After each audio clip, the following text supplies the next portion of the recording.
Hello प्यारे दोस्तों, स्वागत है आपका इंटरव्यू क्लासेस में। बात करेंगे अपने 11 मार्च को होने वाले क्लास 11th के लिए जीव विज्ञान यानी बायोलॉजी का जो पेपर होने वाला है उसके कंप्लीट सोल्यूशन के बारे में।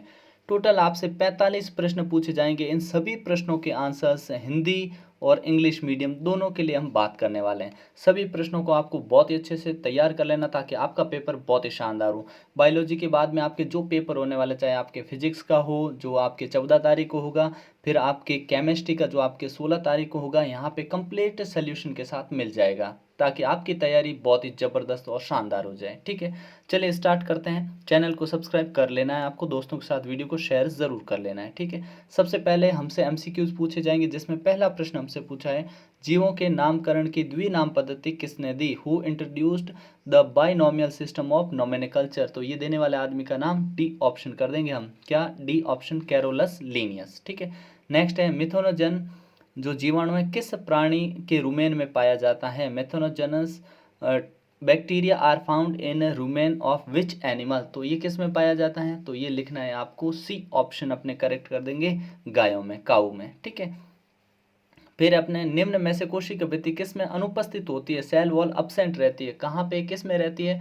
तो ये रहती है माइकोप्लाज्मा। किस में? माइकोप्लाज्मा। ऑप्शन डी करेक्ट कर देंगे, माइकोप्लाज्मा। ठीक है ना।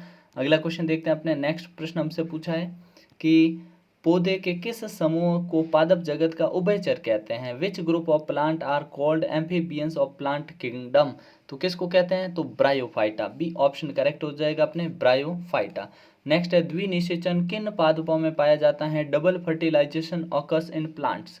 कौन से पौधों में ये पाया जाता है द्विनिषेचन? तो आपका करेक्ट आंसर हो जाएगा अपने सी ऑप्शन, एंजियोस्पर्म। ठीक है ना, सी ऑप्शन एकदम करेक्ट आंसर है। नेक्स्ट क्वेश्चन देखते हैं अपने, जिसमें पूछा है कि देह गुहा जो मिजोडर्म से आस्तरित होती है, तो पूछा है the body cavity which is lined by mesoderm is called. तो इसको हम क्या कहते हैं? तो आप बोलोगे सिलोम कहते हैं उसको, सिलोम, ए ऑप्शन। ठीक है ना। नेक्स्ट प्रश्न देखते हैं अपने, जिसमें पूछे हैं कि अंतःस्रावी तंत्र का सर्वोच्च कमांडर कौन कहलाता है? Who is the supreme commander of endocrine system? तो सबसे बड़ा कमांडर कौन होता है? तो आप कहोगे हाइपोथैलेमस। कौन? B option, hypothalamus.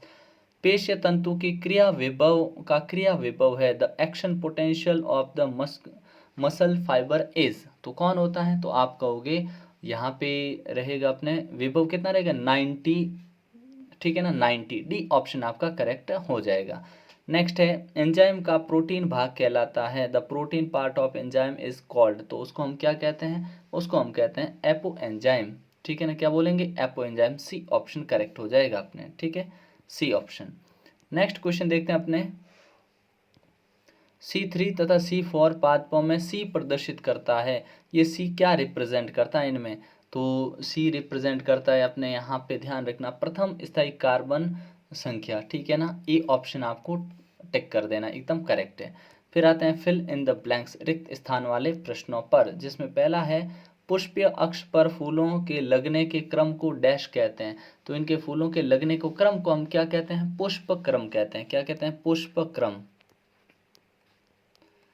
पुष्पक्रम। ठीक है, और इंग्लिश मीडियम के स्टूडेंट है ये लिखेंगे अपने इनफ्लोरेसेंस। ठीक है, स्पेलिंग ध्यान रखना, इनफ्लोरेसेंस। ठीक है ना, इस प्रकार से लिख देनी है। अगला है अपने राइजोफोरा में डैश मूलें पाई जाती है। किस प्रकार की मूलें पाई जाती हैं इसमें? तो इसमें पाई जाती है अपने रेस्पिरेटरी मूलें या श्वसन मूल, श्वसन, श्वसन मूलें पाई जाती हैं या रेस्पिरेटरी। ठीक है ना, ये ध्यान रखना, नहीं तो इसको अपने ध्यान रखना, रेस्पिरेटरी। ठीक है ना, इसका एक और नाम होता है, याद हो तो आप कमेंट सेक्शन में ज़रूर लिखना। ठीक है ना। मेंढक का लार्वा डैश कहलाता है, larva of frog is called. तो उसको हम क्या कहते हैं? मेंढक के लार्वे को, तो उसको कहा जाता है टेडपोल, टेडपोल। ठीक है, इंग्लिश में स्पेलिंग इस प्रकार से लिखेंगे, टेडपोल। ठीक है, सभी प्रश्नों के एकदम एग्जैक्ट आंसर मिल जाएंगे आपको। ठीक है ना, तो ये ध्यान रखना, मेंढक का लार्वा। ठीक है, अगला प्रश्न है अपने कि जीव ऊतकों में मिलने वाले सभी कार्बनिक यौगिक को डैश कहते हैं। तो क्या कहते हैं? जैव अणु कहते हैं। क्या कहते हैं? जैव अणु, जैव अणु। ठीक है ना, जैव अणु कहते हैं, या बोलेंगे बायोमोलिक्यूल्स, ठीक है ना।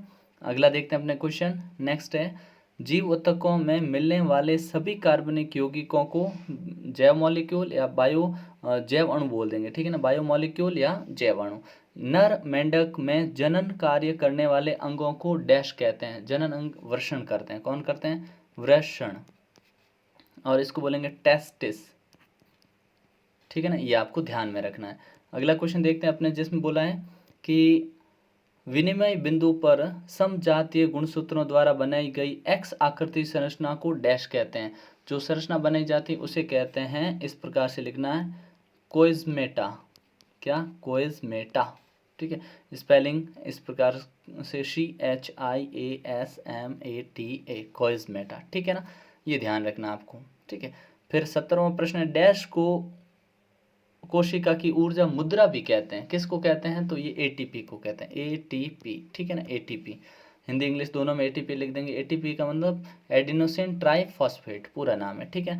मानव रक्त का pH डैश होता है, तो मानव रक्त का 7.4 pH होता है, कितना, 7.4 होता है। अगला प्रश्न देखते हैं अपने,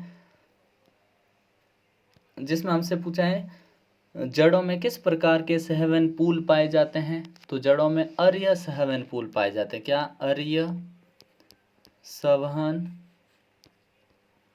पुल, ठीक है ना, ये आपको ध्यान में रखना है। और इंग्लिश में बोलेंगे रेडियल वेस्कुलर बंडल, ठीक है ना। अगला है अपने, खुले सहवन ऊतकों में क्या उपस्थित होते हैं, तो इनमें होते हैं एधा, क्या उपस्थित होते हैं, एधा, ठीक है, ए और ये धा है, ठीक है, और एधा को बोलेंगे कैम्बियम, ठीक है ना, ये ध्यान रखना है। फिर गुणसूत्रों की आकृति का अध्ययन किस अवस्था में किया जाता है, in which phase is the phase of chromosomes study, chromosome study किस में करते हैं, पश्चावस्था में, पश्चावस्था, ठीक है, ये आपको ध्यान रखना।